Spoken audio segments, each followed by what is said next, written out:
And I put into the chat the CC Commission meeting one sheet, which has the agenda and links to all the documents so that everyone can see it if you don't already have it up. Sure. That works.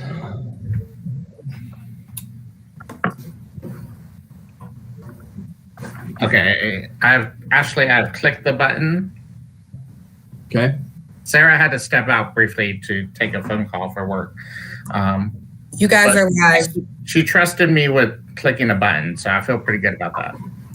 You're live and on YouTube and ready to go. You can start your meeting. Good job, man. Hey. Well, thanks everyone. Thanks for being here. Good just afternoon. I'm Chair Corey Atkins, and welcome to the March 2nd, 2021 committee meeting of the Civic Center Commission.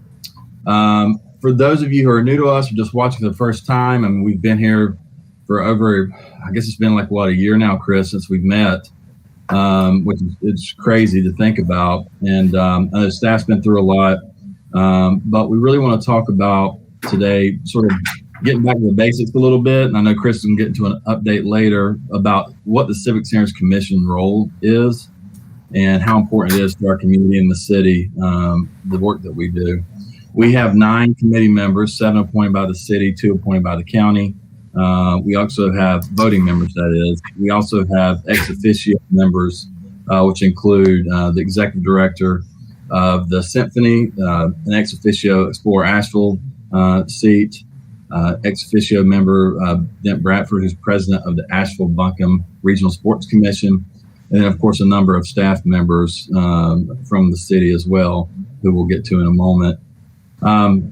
Thanks everyone for your patience for us trying to work through all this. Of course, I'd love to be in person with you all in the banquet hall as we normally have these meetings, and hopefully we'll get back to that soon. But for now, we are streaming virtually. This is being recorded and available live to the public, just so everyone keeps that in mind since we haven't done one of these yet.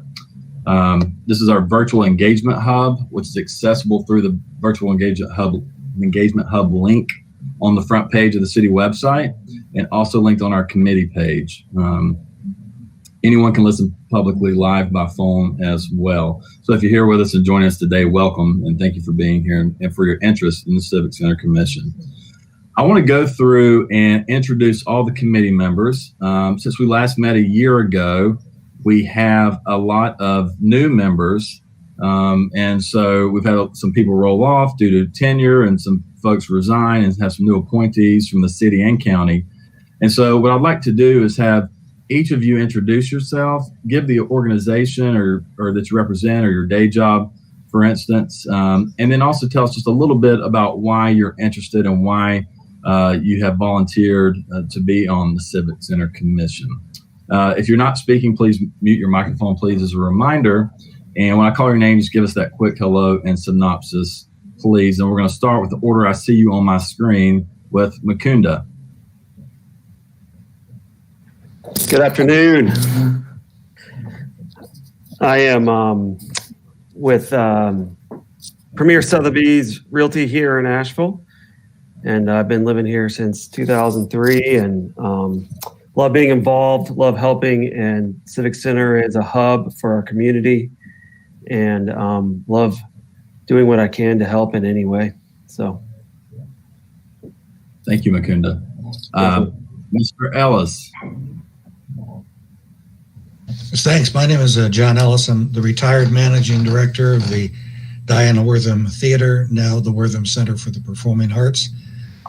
Joined the commission to stay engaged in the community. In full disclosure, I am wearing 2 hats today because I joined the board of the Asheville Symphony. And when David Whitehill left, they tapped me to be the interim executive director during the search. So I'm here kind of as a commissioner, but also the interim executive director of the Asheville Symphony. But Sally Keaney is also here from the Symphony today. Thank you. Great. And thank you for your service in that capacity, John. We appreciate it.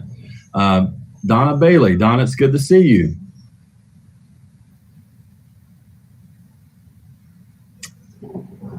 You have to There we go. I got it. I went up to my picture and that didn't work. Good afternoon, everybody. It's lovely to join everyone and actually see faces that I've heard so much about over the years. I work with the Sports Commission. I work with the University's Athletic Commission or Board. I work with the University Foundation Board. And I've always just been a public servant whenever I can and wherever I can based on my previous background. And this is really a privilege to be with this tremendous group of people and this great organization. So thank you. Thank you, Donna. Glad to have you here. Chrissa, another one of our new members. Good to see you this morning or this afternoon. Good to see you. My name is Chrissa, and I'm the president of Mason Jar Media, which is a boutique marketing and publicity company that I founded about 10 years ago in Asheville. And we handle marketing and publicity for festivals and bands and events. I've worked with a number of local organizations like Explore Asheville and Thomas Wolfe. And I'm just really interested in being more involved with the community, and this felt like a really good place to go with the Civic Commission. Great, that's awesome. And you can hear my buzzer. My dryer load is done. If anybody wants to help me fold laundry. Also joining us here, the commission members, we have Shea Brown. Shea, I don't see you in my screen, but I'm not good at Google Meet, so I presume you're there. Yeah, I'm here. Oh, there she is. Hey.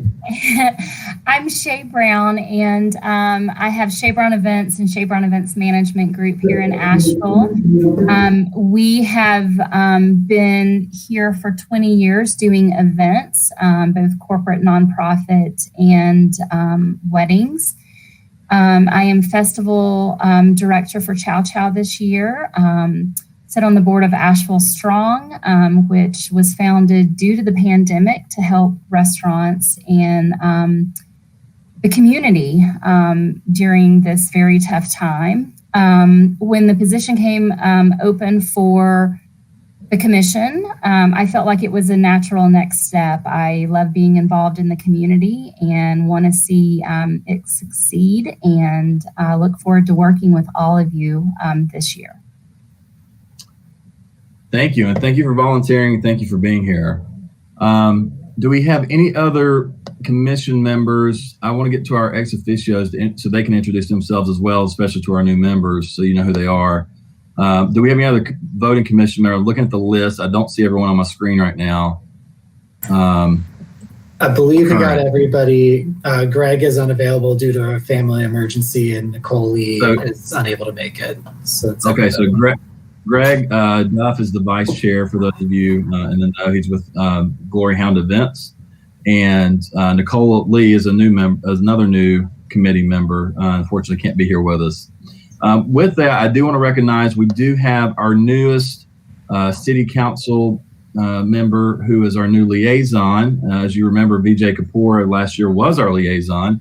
And we're glad to have Antoinette Mosley as our new liaison for City Council. And Antoinette, I'd love to recognize you and give you just a minute to speak as to why you are interested in the Civic Center Commission. And thanks for being here.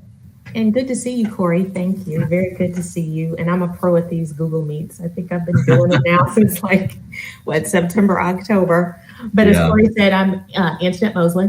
I am an Asheville native, an attorney by profession, and a member of Asheville City Council, and I will function as your liaison to the council. So I'm interested in hearing your cares, your concerns, bandying about ideas, and just a place you can go to springboard ideas. Again, from the area, I've seen the Civic Center in many different iterations, and I'm interested to see what we're going to do once we're out of COVID and hit the ground running. So thanks a lot, Corey. All right. Thank you so much for being here. We're glad to have you. I do want to also recognize Sally Keaney with the Asheville Symphony. Sally, if you'd like to say a few words, thank you for being here today. Sure. Thank you for inviting me. I've been with the Symphony for 30 some odd years and been in Asheville since '82. And I'm here kind of holding a spot for our new executive director, who we hope will be here within a couple of months. Thank you. Okay, that's great. And hopefully we'll hear something about that soon. Excited to see where that goes. Let's see. Sam, I'm not going to recognize you yet for a few reasons. Diana is on with us. Diana Pierce with Asheville CB. Diana, would you introduce yourself to everyone? Thanks for being here. Absolutely. Well, thank you. And good afternoon, everybody. And I see many familiar faces on this commission. The Convention and Visitors Bureau has had a long-standing spot, ex officio member on this commission. And I've had the privilege of working with many of you for a very long time. So it's a natural fit because of what we do. My department in particular works in the group space with meetings, conventions, any groups of 10 or more people. So it's a natural fit for us to have a close relationship with Chris and his organization, as well as with the Sports Commission. So we look forward to that continued engagement and involvement. Great. And is Deb on the line? I don't see him on the lineup. Is he here with us today? He's here with us, but he is not here on the call right now. He's over in the arena right now working on some stuff, getting ready for the SoCon. But he did say he's going to try to pop on here, so hopefully we'll see him in a little while. Okay, maybe we'll hear from him in a moment then. With that, I do want to recognize, I believe that's everyone who's a current voting committee member and or ex officio who's with us right now. I do want to give out a special shout out and recognition to a longstanding commission member who has since rolled off, but we're honored to have join us here today. Someone who honestly has put in more countless effort and energy and volunteer hours than anyone I've probably met since I've lived in Asheville. And without whom, you know, things like the downtown dribble with SoCon you just mentioned wouldn't happen. A lot of the Blue Ridge Pride events that you've seen around town. Anything that's actually gone on at the Civic Center and or downtown after 5, you wouldn't, if you haven't seen this person, then you haven't been to any of those events in the last 20 years. So, but I do want to recognize Yvonne Cook-Riley for her years of service on this Civic Center Commission. Yvonne, we're definitely sad to see you go, and we'll miss you here, but obviously it's an open door and we welcome your expertise and your efforts. Anytime you want to be a part of this group, you're always welcome. And since we didn't get to have your last meeting, we're not going to get to present you with a plaque here today, but Chris assures me that we're going to have one, and we'll make sure we get it to you one way or the other. And I'd love to give it to you in person, but if we need to ship it to you so you can put it on your wall before then, that's totally fine by me too, if that's fine with you. But if you'd like to say anything, Yvonne, I'd like to open it up and give you a chance to speak to your time and maybe some words of wisdom for our new members who are on the commission now.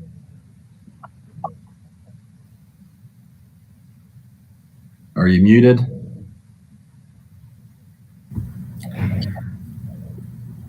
Corey, I think she was having some sound issues earlier too. Okay, that's fine. I wanted to give her the recognition she deserves, so I'm happy to just leave that alone for now. We'll hopefully have another chance to give Yvonne her dues. So thank you, Yvonne, for your service, and you'll definitely be missed on this commission by me, certainly, and I'm sure by the staff as well. Deb, I saw you joined us later. So I went around and the committee members all introduced themselves, but I did want all the ex officios to introduce themselves as well, especially to our new folks who might not know you yet. Please give us a quick intro and tell us what you do. Hey, Deb, thanks for being here. I don't know what I do. Let's see. No, my name is Deb Bradford, and I'm president of the Asheville-Buncombe Regional Sports Commission. We work very closely with Chris to bring sporting events to the Harris-Cherokee Center, Asheville. Yeah, thank you for that and all the work you do with the Sports Commission, and we definitely appreciate having you here in this community. Okay, before we move on to the agenda, I do have 2 other recognitions I have to make, and I'm sorry, guys, we haven't been together in a long time, so you're going to have to bear with me, and I just want to make sure everyone's well acquainted before we go on, and it's just hard to do these things virtually. I'm sure everyone's as sick as these meetings as I am. But Sam Powers has been the Civic Center director for as long as I know anyway, Sam. I'm not going to date you, but as long as I can remember. And you're retiring, I believe, here pretty soon.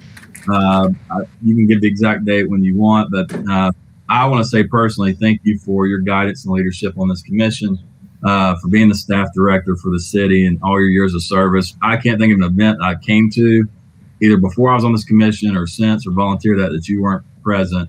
And so I know you've put a lot of time and energy into this facility and what we do here. And so I wanted to recognize and thank you for your service and appreciate the next chapter of your life and whatever you decide to do. But you'll be missed. And I would love for you to say a few things if you want here to our group.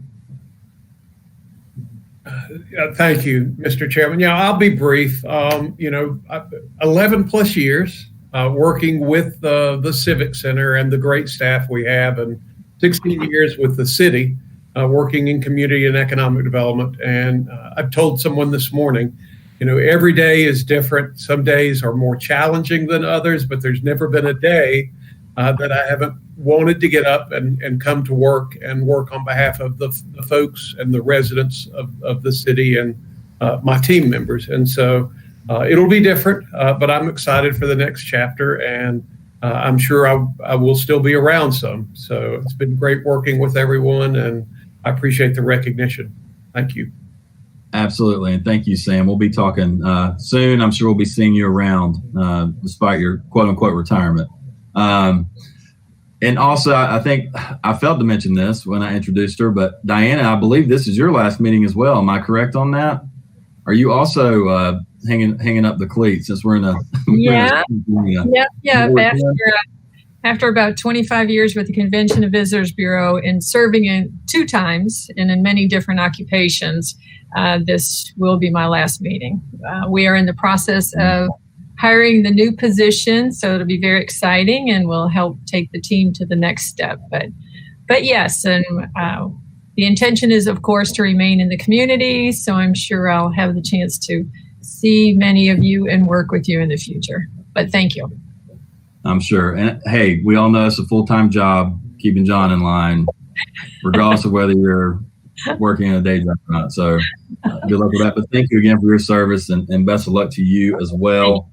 Thank you for that. Chris, I do not have the agenda right in front of me. I will tell the folks that are watching online or viewing this later on, I will do my best to call out each of our agenda items as we move through the agenda. And then for those of you who are voting members, we will have to verbally vote A or nay on anything that does have a vote attached to it. So I'll have to call you out individually to do that while we are present and if we have a vote. Can you send me the agenda really quick, Chris? Is that in the chat now? It will be momentarily, yeah. Okay, I just have the roll call script pulled up. I don't have the actual agenda. I thought it was attached to it. I'm sorry. All right, there's a link to it at the top of the one sheet, but there's a direct link in the chat. Oh, there is? Okay. All right. And Corey, if I could hop in real quick, just in case anybody wants to change the layout of the Google Meets where you can actually see everybody. I think a lot of people are deferred to 6 or 9. In the bottom right-hand corner, you'll see 3 vertical dots. It should be right next to the Present Now button. If you click that, it'll show an option to change layout. Okay. Once you click that, select the tiled function, and it will show everybody all at once. Just so you can see that for anybody that wants that view. Very cool. Thank you for that. I'm a semi-expert in Zoom, so I know this is a city function that likes Google Meet, so I'm still adjusting to that whenever I have these meetings. With that I guess can we take public comment right now, Chris, or no? I'm going to defer to Matthew, who's got the public input computer. Is there any? Do you have anything? We're not set up for that function right now, but also with the people that have engaged with the live stream, there is no formal request for questions or anything. Okay, thank you. As such, there's no need for an informal discussion. And so we'll start with Antoinette. I know you just gave a brief introduction, but if you have anything from City Council that we typically do an update and do a around the horn kind of thing. So if you have anything from the city and City Council that will be relevant and we need to hear about here, we're happy to hear it. Well, actually, this afternoon, I don't have any updates, but I'll keep that in mind for next meeting. Okay. Thank you so much. If I could interrupt, and I never want to put words in our city councilors' mouths, but the thing I would share that I think Councilwoman Mosley might want us all to be aware of is we've started the budget process. And so our first city council budget workshop will be a week from today at 1 o'clock. And just like city council meetings, the budget workshops are streamed live on the city's YouTube channel. And so, again, if you're interested in the budget process, this will, as Councilwoman Mosley knows, will be the first of many opportunities for the boards and commissions and the public to watch and to communicate with council as the city's budget process moves forward towards an adoption in early June. But our first city council budget workshop is a week from today. Yeah, exactly what you. Sam said. No, you're welcome. Thank you, Councilwoman Mosley, for letting me add that on your behalf. Thank you, Sam. And I do think we'll hear some budget projections during the general manager's report, Sam. So hopefully we get a good chance to look at some of that and what we need to advocate for if possible. Up next from the Sports Commission, Deb, do you have an update for us? I know there's nothing going on at the Civic Center this weekend, is there? Not a thing. No, not a thing. No, we will be starting. Teams have started arriving. Practice starts tomorrow. Games start on Thursday for the Southern Conference Ingles Southern Conference Basketball Championships presented by General Shell. And I just want to thank Chris and his staff for all they have done to put things together and make things work. It is an ever-changing. I'm texting Chris as we speak. It's an ever-changing, evolving aspect of with the tournament. We are fortunate with the governor's changes in his guidelines that we were able to have a limited number of fans. The number of fans is 15% of the total occupancy of facilities over 5,000. But we felt that it was very important to look more at safety. So we are all in pods of 2. Those pods of 2 are 6 feet socially distant.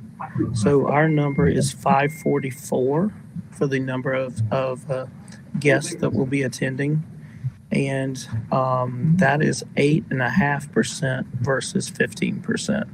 So we also are looking at airing. We want to look at how do we mitigate risks. And we did work extensively with Buncombe County Health and Human Services. Special shout out to Fletcher for all of his hard work and Tim Love for all of his hard work. But we will be, Chris, I think we're launching the new app version for ordering concessions. So everyone will order concessions on an app on their phone. So there's no transferring of cash. They will either be delivered to their seat or there will be a special pickup area. So it'll be basically contactless. Also, our restrooms will be, we will have monitors at the restrooms to make sure that we control the number of individuals in the restroom at one time. Also, everyone will be in the upper level as opposed to the teams and the support staff, which are tier 1 and tier 2 and will be down on the main floor. The teams will be tested daily using PCR testing, just like we did for the Maui Invitational, actually using the same company. So we feel like that while we are having some guests here, that most of these are going to be family and individuals who've been attending games all year at the schools. And so we feel like that in general, we've mitigated a lot of the risk that there are. We will have some challenges. We know that. But I know that also Chris and his staff are ready to go and help in any way, fashion, or form. We try to anticipate as many things as possible. But, we know that there are going to be some things that come up. And then we'll start to move forward, looking for additional events in the upcoming year, and just see what we can do. And but again, thanks to Chris and his staff for all their hard work. And then I would be remiss if I didn't thank Diana for all of her hard work and her staff's hard work, not only for this event, for all events. I think we're losing a lot with Diana, because Diana is a true, she understands sports. She's been supportive of the Sports Commission since I've been here, and she was on the board before I got here. So she is going to be truly missed, but I've already told her that she's on the volunteer list along with Sam. So Ray has already got you time scheduled next year to pour beer in VIP. So just letting y'all know that both of y'all, that Ray's already got you down. So you're just going to join the beer pourers. So, but that's all. And then again, thank you to Buncombe County and the city of Asheville for all the hard work in getting things prepared and approved for this week. Deb, what did you say the number was of allowed attendees again? 544. Okay.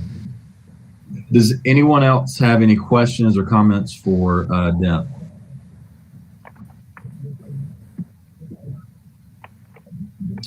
Well, good luck with that, Mr. Bradford, and we appreciate your work, and to all the staff members who are really, I mean, it's still a boost for our local economy, and still a big deal for us to host this event, and we're very proud to have it. And, it takes a lot of coordination, a lot of dedicated people doing the right things and being safe. And so we really appreciate y'all doing that, and let us know if you need anything from us. Next, Diana, update from the CVB. Sure, happy to do so. Thank you. One of the best ways that the commission members can stay informed of kind of what's happening at the Explore Asheville Convention and Visitors Bureau, as well as the Buncombe County Tourism Development Authority, is short of attending one of our meetings, which is held monthly right now by way of GoToWebinar, is to sign up for the Buncombe County Tourism Development Tourism Community Update. And after this meeting, I'll make sure and send a link to Chris or Matthew that can be sent out to everybody. This is a recap, a newsletter recap that comes out immediately after the Tourism Development Authority meeting that kind of highlights what happened at the meeting, actions taken. There's a tremendous amount of activity. So this is a good, quick way to be informed quickly of the workings of the authority and Explore Asheville, who basically operationalizes the program of work for the authority. So that would be the big thing, because it would be hard at this point to cover a year's worth of activities since we haven't had that chance to meet. So. Yeah, I mean, I agree with that, and I encourage everyone to do that, certainly. Anything else, Diana, from your end? Thank you. Any questions or comments for Diana on Explore Asheville's? Diana, what would be the one big accomplishment for you of the year? Oh, for me personally, or for both? I would say really the way that we've been able to adapt and change throughout this pandemic. You know, the message has shifted, the focus has shifted, our activities have shifted, and it has all been around how can we continue to promote and the efforts of all of our local partners during this incredibly difficult time, and work with those inbound visitors who have, who to meet safely. Safety is a big message that we have now, and as we continue throughout this recovery, and making sure that the people who are coming to this community are aware of what we need in the way of keeping the community safe, us safe, our business partners safe. So it's been I think for all of us, this has been a year that will just go down in infamy, right? For all of us, because we've had to shift and change and adapt. And I believe the Convention and Visitors Bureau has done a good job in doing that.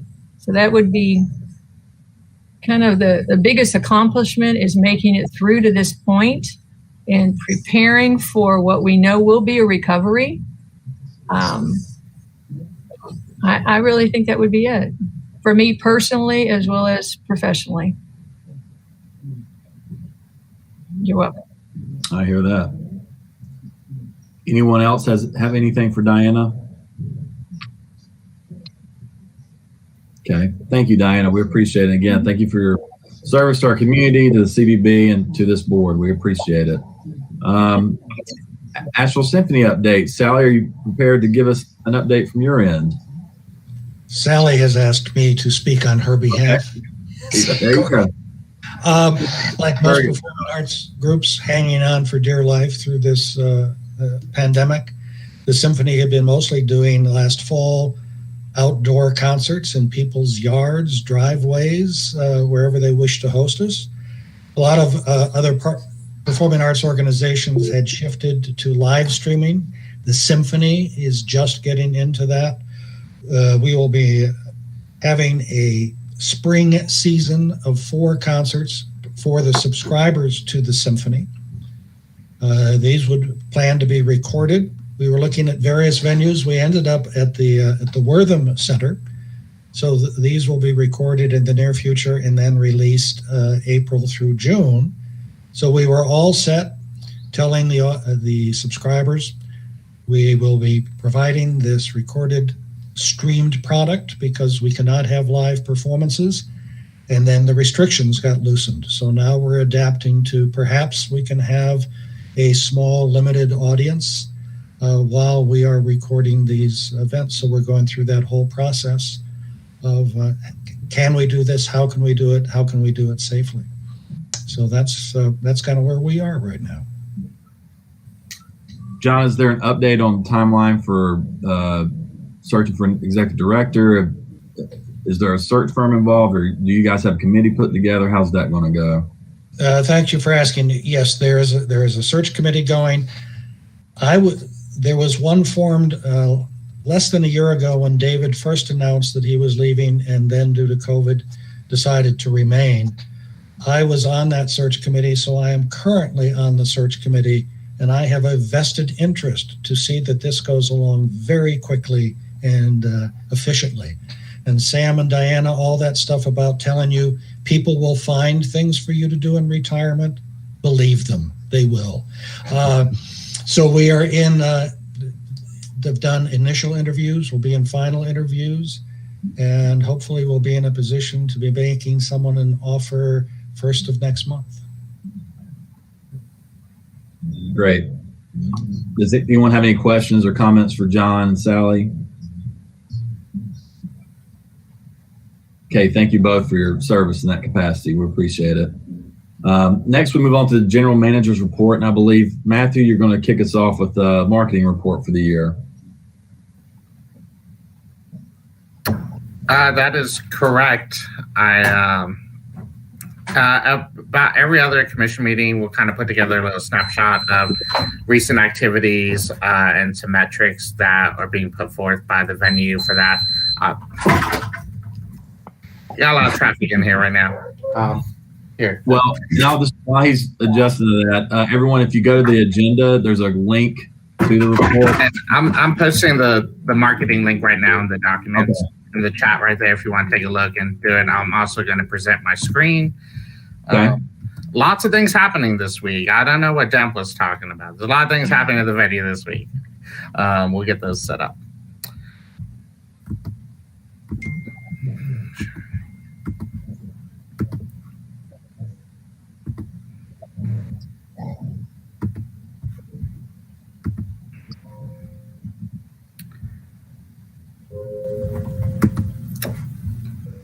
Okay. Does everybody see it up there? That's on me. Oh. All right. Does everybody see that from there? Okay. All right. We're going back. So one of the first things, obviously, we've had a down year in terms of the quality and quantity of events that we had. But before that, we actually kicked off the year with the renaming of the venue as the Harris Cherokee Center Asheville. We were able to also include great events like the 2020 SoCon tournament, which was actually one of the last events that we were able to host here, as well as sold out nights with the Lumineers, Sturgill Simpson. We were able to also host a number of different community focused events. And one of the pictures you'll see there is actually Shea Brown, who is very essential to helping us work with Asheville music professionals to feed musicians in the community over that, as well as numerous different efforts from the Red Alert Restart to promote saving the music and venue industry, as well as a Music, Love, and You campaign, which we teamed up with multiple different music venues, Asheville Symphony, Orange Peel, the Gray Eagle, and the Asheville music professionals to kind of just say, hey, the music community is just such a big focus here in this area. And we just wanted to say something that we're still here and we can't wait to get back to doing things like that. Start on page 3, we'll see a few of the press hits that we've had over there. In conjunction working with Mason Jar Media, we launched a campaign revolving around the name change, as well as our efforts to launch a renovation project for the Thomas Wolfe, which got featured hits in Billboard as well as Forbes magazine, WLOS, AVL Today, as well as different features for that. On page 4, you'll notice an industry feature in Billboard magazine, which features Chris Correll, the Lumineers, and Select Artist Management, celebrating their kickoff of their world tour at that time. I can't remember how far down they got the road on that tour, but we were able to host the 2 sold out nights for them here in Asheville. And part of that was also working with their team to host rehearsals inside of the venue for a couple of weeks before that. Following that, obviously with the event shut down, we were not able to host a large scale number of events. But one of the things we wanted to focus on, especially under Chris and Sam's leadership, was to have high impact, low fan events. And that was part of the announcement in conjunction with Deb and the Sports Commission too, and CVB and a lot of partners involved in that. But bringing the Maui Invitational to Asheville, North Carolina, which saw international press hits mentioning the venue as well as the city of Asheville for that. Some of the bigger names that we have for that to come into it all, obviously WLOS, Citizen Times, but there's mentions in Washington Post where Chris was actually featured. We're discussing some of the COVID protocols that we implemented to make that event possible in the first place. More lines along the Music, Love, and You partnerships, as well as coverage for how I believe it was upwards of 16 members of the venue staff were actually played a pivotal role in launching the COVID-19 protocol tracing, registration, and scheduling for testing in Buncombe County as well. I'm going to embarrass Chris here for a quick moment. Chris was actually selected nominated as a potential member for the Generation Next Award for Social Recipient as part of Polestar, which is one of the leading outlets in our industry. He didn't win, but he won all of our hearts. I'll tell you that right now. As well as Matt Miano, our events manager, located right there. For that, another precedent for we hosted a distribution center with United Way for providing backpacks and supplies for area students. For the next part, kind of more in the metrics numbers. I don't expect everybody to kind of read and review this for that. Obviously, the biggest things to take away is while we didn't have the same amount of engagement and activity inside the venue, part of that too also affected our social media presence for it.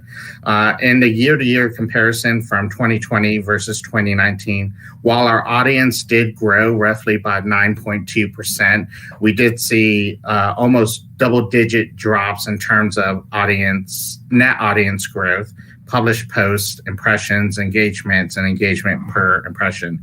Now, a lot of that is because we do work with our events and promoters to host events. While we didn't have as many events, we weren't posting as much. Therefore, we didn't also have that same amount of engagement for it all.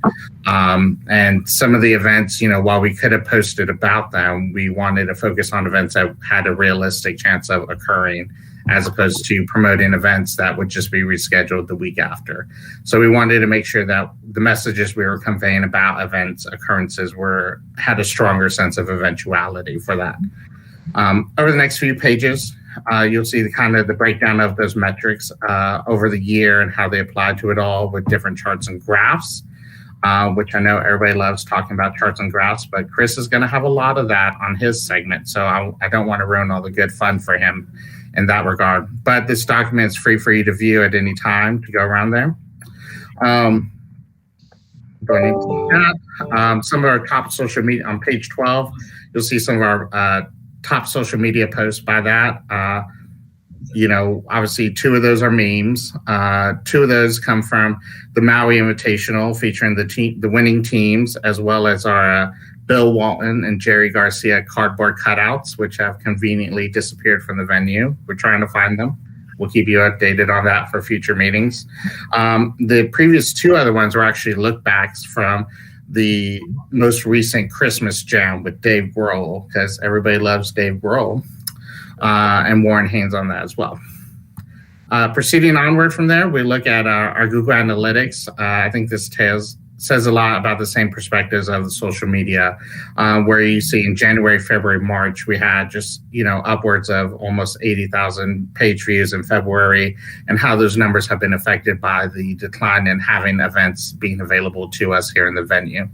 With the governor's announcement and recent changes to occupancy and event occurrences, we do foresee those numbers coming back and actually responding even stronger than before. One of the most notable things outside of the name change was a full website rebrand that we launched alongside the name change, where in the top side, you'll see the U.S. Cellular Center Asheville homepage, and how that's differed, not just in terms of color and layout, but the actual functionality with it.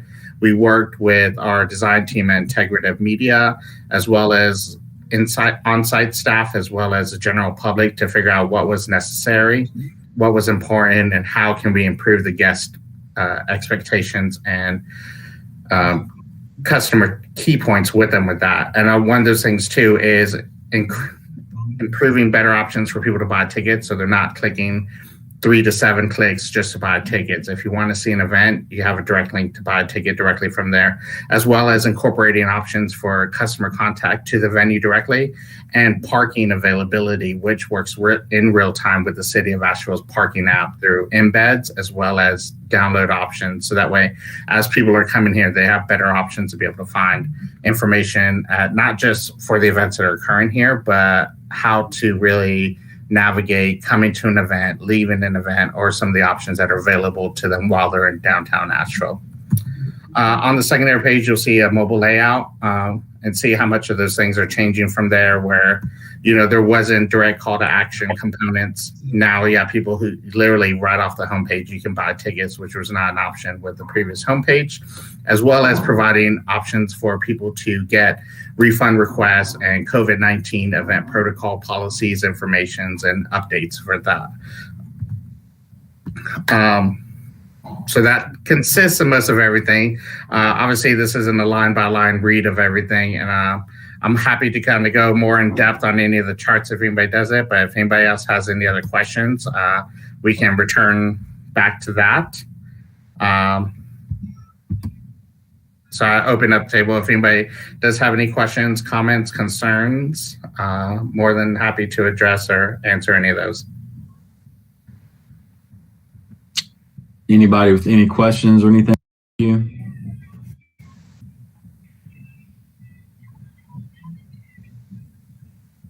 Matthew, thank you for that. I mean, that's in depth, but like you said, it's been a long time since we've had a chance to meet, and seeing that graph just makes sort of the tough year it's been all around so evident, and that the social media posts are even taking a hit for us. But it looks like they're upticking since October, so that's always great. And thank you for all your work in that, for everything you do. And I'm optimistic I'm bullish on the future, and so I'm hopeful that that graph will only continue to grow for our sake.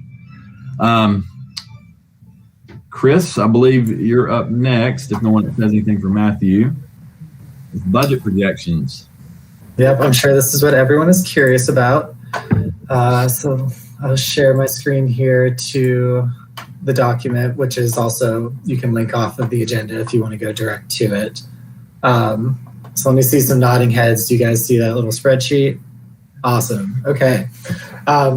So I did this projection before what would have been our February meeting that got postponed. So it's a little bit off, but not a lot, because it was done before the adjustment from the governor that came in last Thursday for potential 15% fans.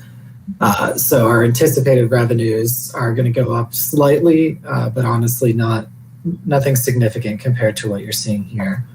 So when we put this all together, as you can see, our general revenues, we've got the first line here, which is revised budget. So that's the final budget that got put in and approved by council for the start of this current fiscal year, which started in July of 2020.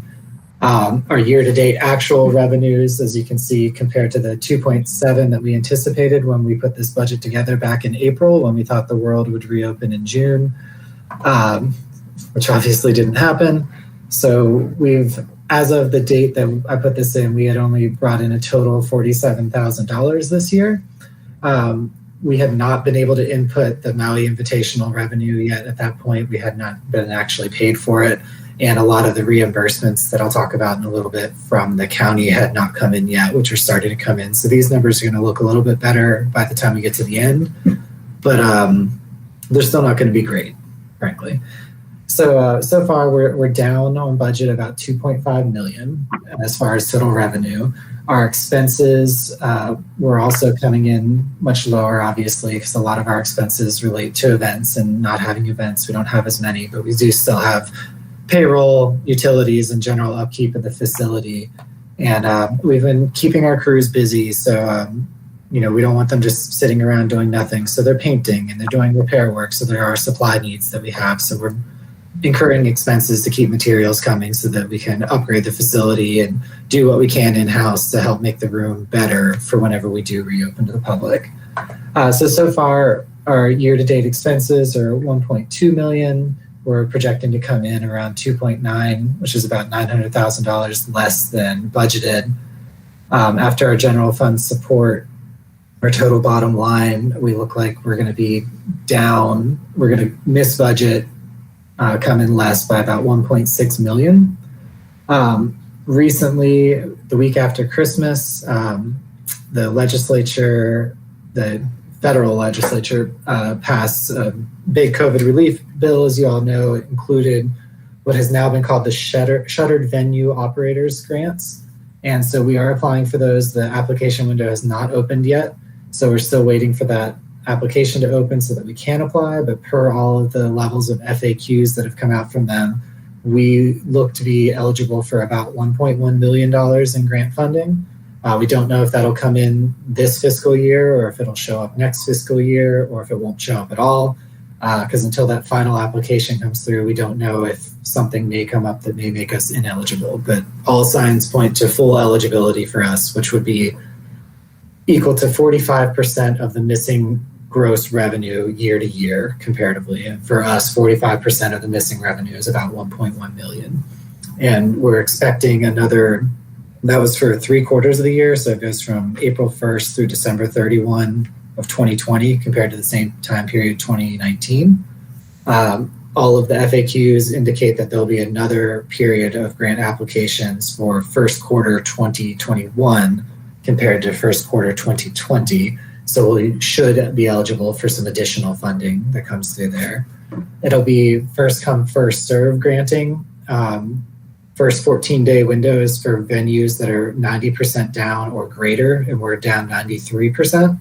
So we're in that first priority list. So we hope to be we hope to have no issues getting the funding. It's a total of a $15 billion bill. So hopefully our 1.1 million will be quickly processed, which brings our total potential bottom line to negative 472,000. And so we're going to have to dip into our rainy day fund, which we know is the appropriated fund balance for that. And as of the start of last fiscal year, we exceed the minimum. So the city has a minimum percentage that we need to keep in our rainy day fund as a policy, and that target is 16% of annual operating. And so we exceed that minimum by $775,000. So assuming we get this grant, we'll cover the rest out of our 775, which will leave about $300,000 of appropriated fund balance, aka rainy day fund, available for the future if COVID continues affecting us into the next fiscal year, or we've historically used that money to help with other capital projects in the building. If we have HVAC issues or this, that, or the other thing come up and we need additional capital dollars, we can go down to that 16% figure by pulling some money out of our appropriated fund balance. So all told, obviously not good, but I don't think anybody expected a banner year, or at least I hope not. And not as bad as it could be, especially assuming that we receive the Shuttered Venue Operators Grant. That's going to be huge for us. And if we don't, then we're in a completely different ballgame. Any questions? I know that's really quick and brief, but anybody have any questions about budget-related items?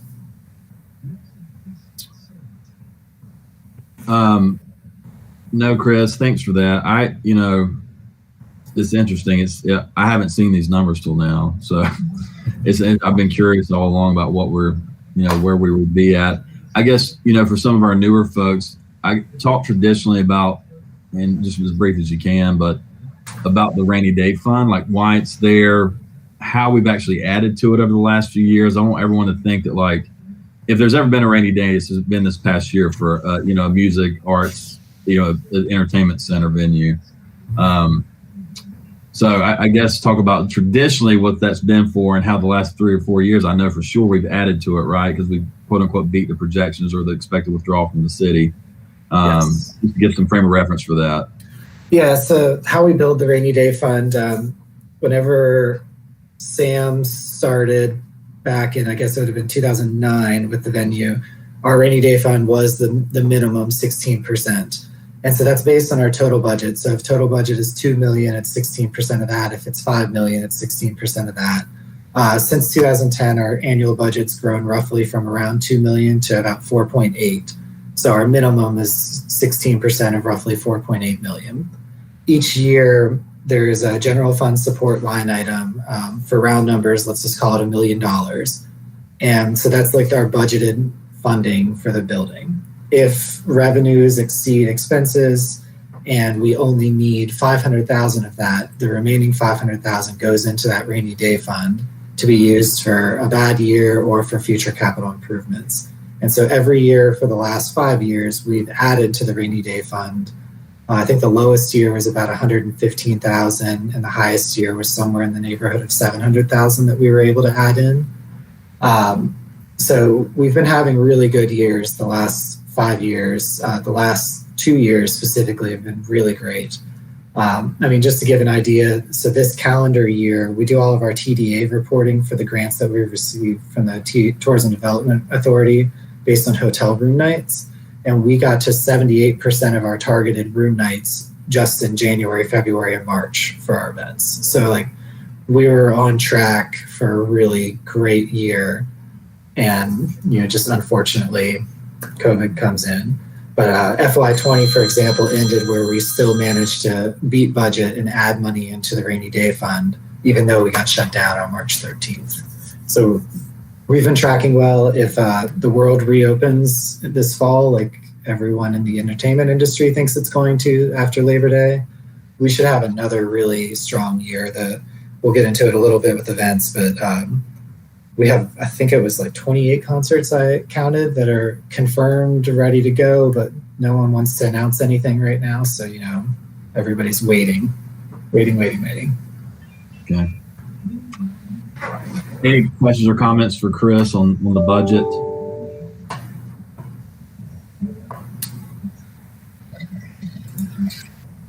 Okay. Right.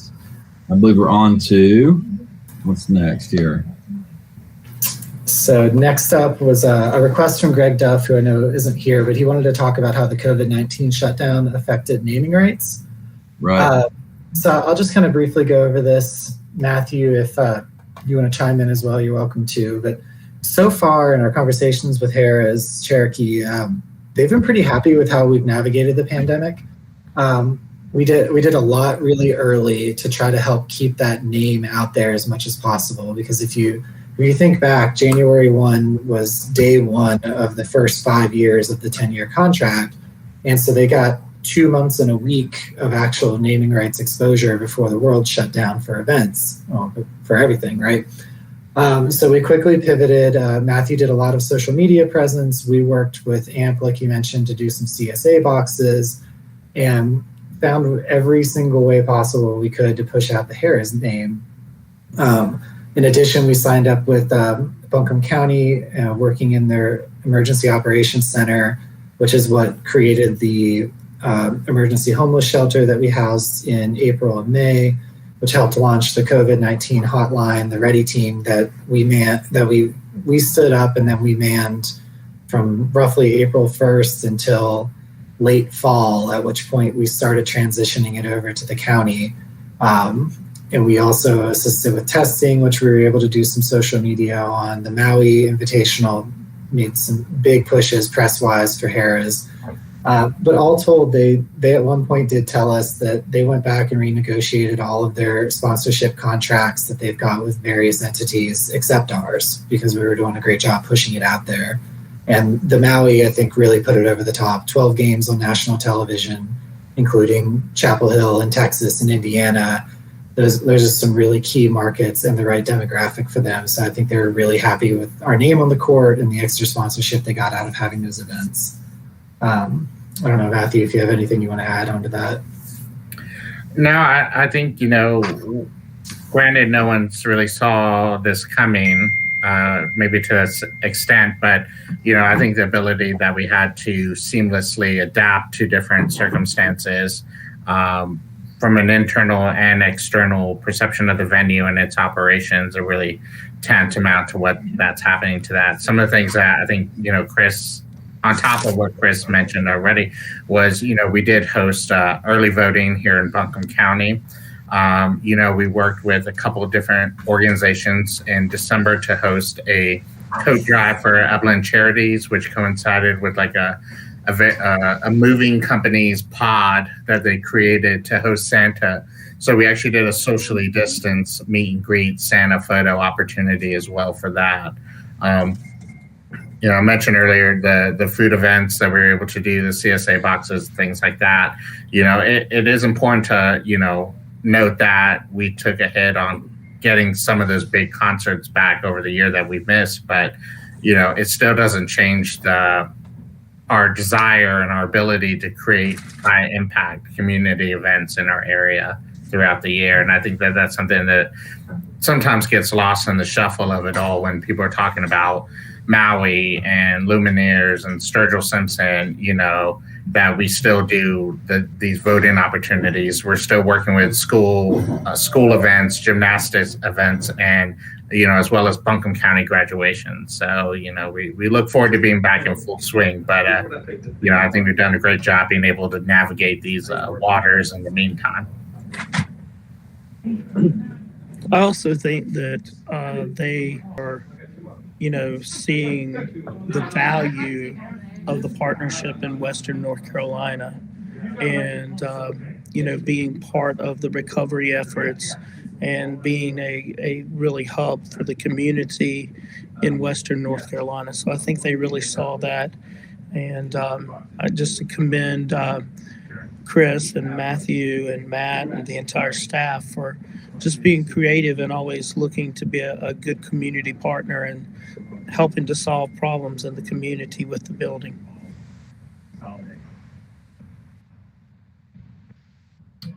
Yeah, and thankful that the city has this resource, as well as staff like Chris and Matthew and others, to make those things happen. So proud to be part of that, for sure. Chris, you ready to move on to events? Yep. So events will be pretty quick and simple since, can't really have many. So we have the SoCon coming up this weekend. There will be 544 fans at our max capacity available for all sessions. We're doing a lot of the COVID-related protocols to make that happen, mobile tickets, mobile ordering, temperature screens and the like at the front door. We're testing players, staff, etc. But to move past the SoCon, we're hosting a lot of City of Asheville internal events. Those are coming back this month as well. This spring, we've got 3 different dance competitions on the list that will happen, depending on how exactly the governor's orders are at those given times. That'll affect whether there's attendance or not, or how that's going to lay out. We also have 2 cheerleading competitions. Again, same thing. Capacities will be related to whatever current restrictions are. We'll be hosting at least 2 more blood drives that I think we've hosted 4 or 5 of since March last year. Then when we get into July, we've got a clogging event that'll be similar to the dance and cheers.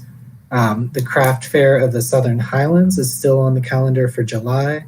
However, the current executive order does not allow for that type of event to occur inside. So we'll need some changes to the executive order before we're able to move forward with the craft fair. But the Southern Highlands don't anticipate making a decision on that until May. So we've got plenty of time on that. As far as the future of hopefully the return post-COVID, once we get past Labor Day, we're really kind of gung-ho on events as far as the calendar looks. We're 3, 4, 5, some days 6 holds deep on events, specifically concerts throughout the fall. We have target dates for, I think it's 28 different concerts if you count the 8 weekends of the Symphony, 20 non-Symphony concert dates that have target dates. Plus we already have Toby Mac, Jeff Dunham, Avett Brothers, Primus, and Bella Fleck all on sale already. So we're shaping up for a pretty banner year, assuming we need 85% capacity or more to make these concerts make sense. And in some cases, Jeff Dunham, for example, and Toby Mac, those are events that are already sold out and are, over a year dated at this point, that we've just been pushing forward, that really we need 100% capacity to make those work, or we have to refund some tickets and tell people they can't come. And deciding who can't come is not a decision that we want to make. So we'll have to continue pushing those type of events down the road until we have 100% capacity. But all told, if we have a 85 to 100% capacity by Labor Day, we should have a really great year with some of the bands that are lined up that have been historical sellouts or close to and high food and beverage events. Questions or comments for Chris in regards to the event? I have a question, Corey. Just out of curiosity, Chris, of the events that you've mentioned coming in after Labor Day, and you mentioned a couple that were lift and shift. Are the majority of these events kind of lift and shift, or are they brand new events? At this point, they're all brand new events. Toby Mac, Jeff Dunham, Bella Fleck, and Primus are all ones that have been pushed down the road throughout the COVID process. Avets is brand new. It actually goes on sale this week on Friday. Just announced that last week. And all these other ones are brand new events that weren't ones that we had to postpone. So the problem is you've got all these bands that were trying to route tours that then routed last fall and then the spring and now the summer and the fall. And so we've got like 3 quarters worth of tours that are all trying to find venues and routing. And with the restrictions being different in every state, it's really challenging for the promoters to route these types of events around the country. Thank you. It's encouraging. Any other questions? All right. I will shift to the annual report then. Hopefully everyone got a chance to read through this prior to, but we do need to, this is one that we'll have to take a vote on, and we can do some live updates if necessary on this. We need to finish this report in order to send it to council later, I think next week. And we had hoped to talk about this at the February meeting, which obviously ended up getting canceled, and I apologize for that. So we'll have to do edits today in it, but I'll just kind of read the bullet points to see if there's any highlights. But so as a summary, I guess I should mention, since we have so many new board members, I apologize. Each year we do an annual report that goes up to City Council that they read from all of the various boards. I think there's, I don't even know, maybe 30 boards and commissions throughout the city. And so they read the summary of what the venue has been up to, some accomplishments, and we typically put a couple recommendations and potential budgetary impacts of said recommendations, and then some upcoming goals moving forward for the next year. And these reports are based on calendar year, typically not fiscal year. And so this is referring to all things in 2020 with the goal of moving forward through 2021. Typically, these are all turned in and submitted to council prior to their first budget meeting, so that when they're working through the budget workshops, they have input from the various boards and commissions. Has everyone had a chance to read it? Am I lucky enough that everyone went through and read it in advance? Maybe?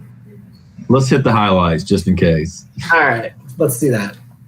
So the highlights, I'll just read the summary there, is that calendar year 2020 was a really hard year for us, just like the rest of America. The first 2.5 months were starting well. We had 71 usage dates in the first 72 calendar days prior to the shutdown. Since then, we've had well over 200 events postponed or canceled.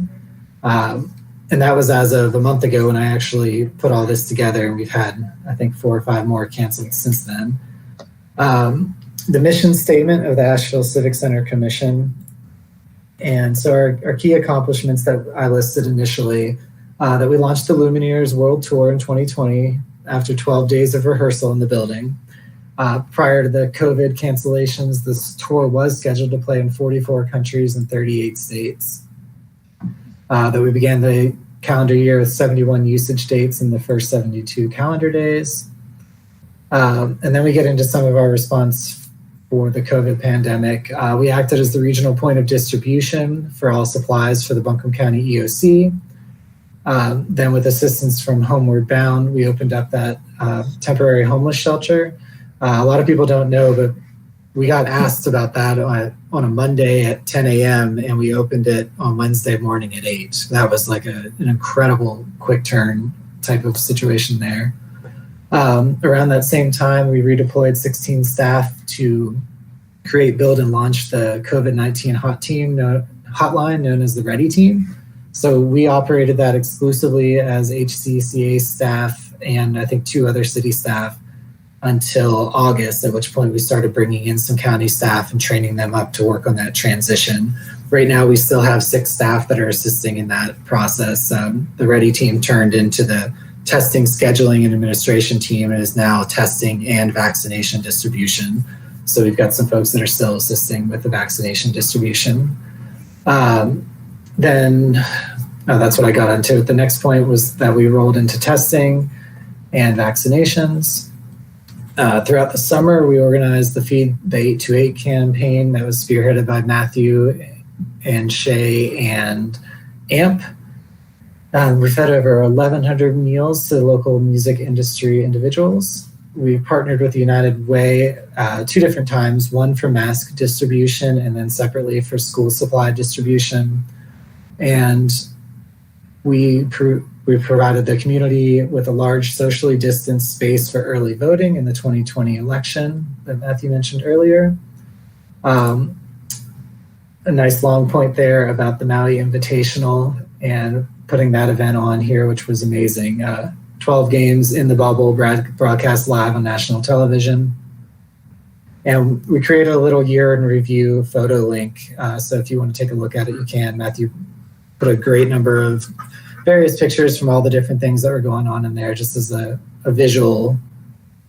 So moving on to recommendations. The first point is rolled over from last year. So we had hoped to use some capital funding to move forward with expanding the composting program in the facility, which right now is in the Thomas Wolfe and the banquet hall only. So we don't have the 3-stream containers necessary to bring it all the way into the arena and the exhibit hall and the other meeting spaces. The goal was to use HCCA capital improvement funding, which we ended up having to shift into the HVAC project that was ongoing. So we don't have any dedicated funding for that. So that was a target goal. And then additionally, some investment and upgrades into the Thomas Wolfe Auditorium. So, we went through a conceptual design and announced an idea and a plan for a $100 million project that felt really great on March 12th and then felt really bad on March 13th.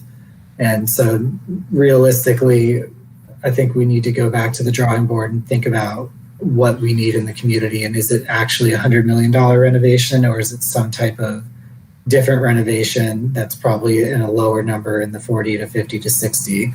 But what I can tell you is that we'll get into the fact that a $4 to $5 million project is probably not realistic, because we'll run into code issues and all these other things that are then going to be forced to upgrade that'll quickly go from a 5 to a 10 to a 15 to a $20 million project. And we have lots of studies, and I can send a link out to this group of all the various past studies that we've put into one folder so people can get caught up. And then upcoming goals that we put in was to safely and successfully reopen when restrictions allow, which it looks like we're going to get to start doing that this weekend. And create a welcoming and transparent environment at the venue to install confidence in attending guests and to reestablish pre-pandemic financial status. I can say my biggest concern is people feeling comfortable coming back to events, because whenever we got the 15% number last week, I think the first conversation Deb and I had about the SoCon was me saying, I don't think I feel comfortable with 1,080 people in here right now. And where do we find that right number to start working up to? So that's the brief overview. Open to ideas, suggestions, edits, but we do need to get to a point that we, as a collective group, feel good and vote to approve to send this up to council today if we can. Chris, can you scroll down? I think we need to edit to add in the new appointees. Yes, we do. So we have Chrissa, and then Nicole's last name is Lee. Yep. These in while we discuss here. Yeah, Chrissa, and then Donna, of course, is the new county appointee. So let's add those in. We obviously don't have a new executive director for now. But other than that, I'll take any comments, edits, questions from the floor, from commission members as far as the annual report goes.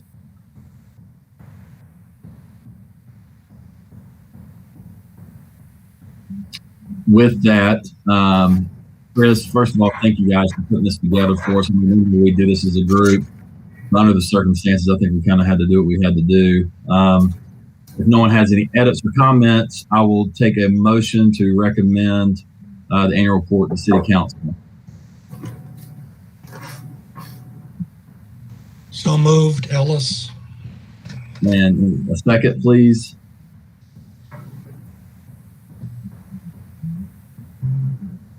Anyone? Second, Thank you. Bailey, sorry. Thank you. If everyone, no, unmute, I'm going to go down the line. I guess I have to do this, Chris. Yep. By recognition of your name, John Ellis. Aye.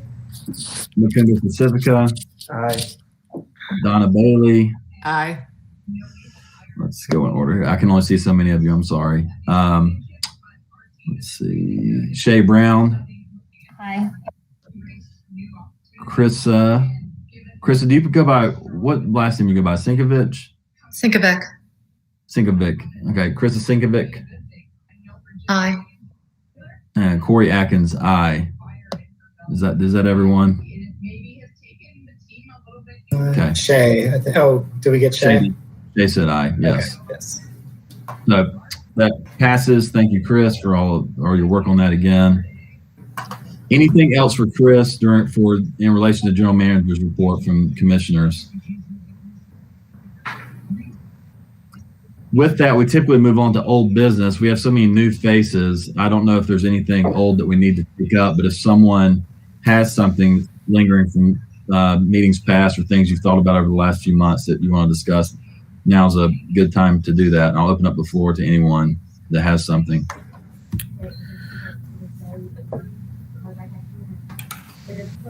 Okay, hearing none. New business. I guess, Chris, are we looking for, do we need to vote on official start time for commission meetings based on the fact that traditionally it's been 8 a.m. on the first Tuesday of the month. Are we thinking about moving it to noon if it's virtual? Or is that what the issue is? Yeah, that's kind of the big question mark is if we stay virtual, we want to stay in the 9 to 5 range just because of the remote tech support in case something does go wrong.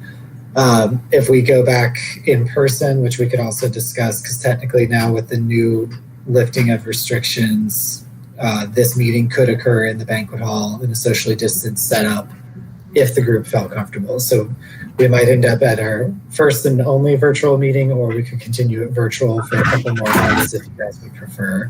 So it's a little bit of a double question to figure out the start time officially. Hey, Chris, with going back to in-person meetings, did we ever finalize an answer? And I think Janice was looking into it last regarding what like the minimum requirements for virtual participation are for these meetings? No, but we're working with CAPE on the possibility of doing hybrid meetings moving forward for some other boards and commissions. So we could be one of those if necessary. So it is an option to do hybrid if more than half of the board wants to be in person, but the remaining does not. The key is more than half need to desire to be in person in order to go to a hybrid model. My preference, just because it's way easier on staff, is either all virtual or all in person, if that has any way in what you guys think.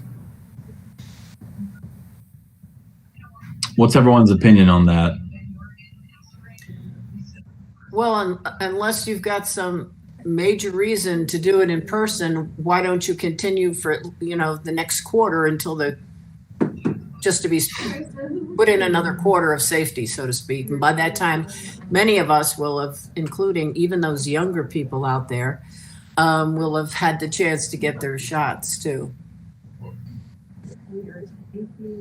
Not as experienced, Donna, not as experienced. All right. I agree. Yeah, I mean, my consideration, I think at least through the fiscal year, we continue to stay virtual.